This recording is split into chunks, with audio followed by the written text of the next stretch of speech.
Arinze, congratulations on the film and your performance. You're sort of a Hackney boy in Hollywood at the moment. Thank you. Yeah, yeah. I don't know how I got here, but yeah, I But mean, you I'm did. somehow here. Yeah, I did. They tempted you away from the theatre because, of course, you've got quite a substantial career in the theatre as well. So what was it about I Am Your Woman, and in fact your role in it, that took you away from the stage, that made you want to do it? Only for 5 minutes. I mean, I will never be tempted, I guess, to leave the theatre for very long. I mean, I love the theatre too much. I mean, Hollywood's great. Hollywood's great, and they're very romantic. But I love the stage.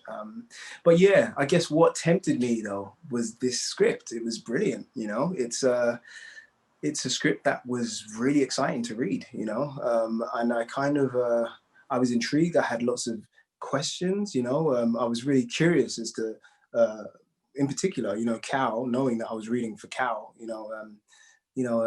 what he's, I guess what his deal was, because in the beginning when we meet him, we're not sure whether he's a good person or a bad person. And then as we get to know him, we realize what his history is and what he's probably done in order to get to this point. And then we realize that he's actually a person who, I guess, not to give too much away, but there is a, there is another side of him, a side that he wants to encourage actually more.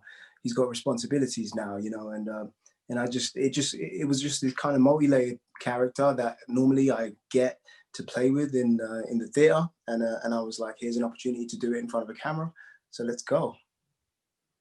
And I guess actually, if anybody's a hero in this film, it's Cal. Would you see him as that? I mean, yeah, the film should have been called I'm Your Hero, Cal. No, I'm kidding. No, I think he's one of the heroes. I think all three, Cal, Jean, and Teri, honestly, it feels like a surrogate family. It feels as though, definitely with Cal and Jean anyway, their paths might not really have crossed if they weren't thrust together. And now, they have to look out for each other. They have to keep each other alive. And so they become, I guess, responsible for each other. So yeah. But if there is one hero, I'd say it was Julia Hart, for putting this whole thing together. It's great. Now, most of your scenes in the film actually involve the youngest character. I can't say youngest actor because there's several of them, and that, of course, is the baby Harry. Yes. I gather the babies involved actually behaved rather well for you. Have you got the knack with them? Well, the thing is, it's incredible what they do to a scene. Because if they're not performing, they're not acting, they're living this for real, and they're in the moment, and it really reminds you to be in the moment as a performer, and to use what they're giving us, and this is where I think Rachel is incredibly versatile. I mean, I think everyone knows that by now, but just seeing how she navigated being a mother in front of the camera and using what the kids were giving her in order to deliver a performance, it was great.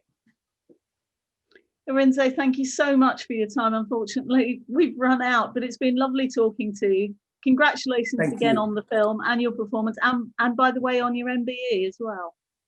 Thank you so much. Cheers, I appreciate that. It was a pleasure talking to you. You too.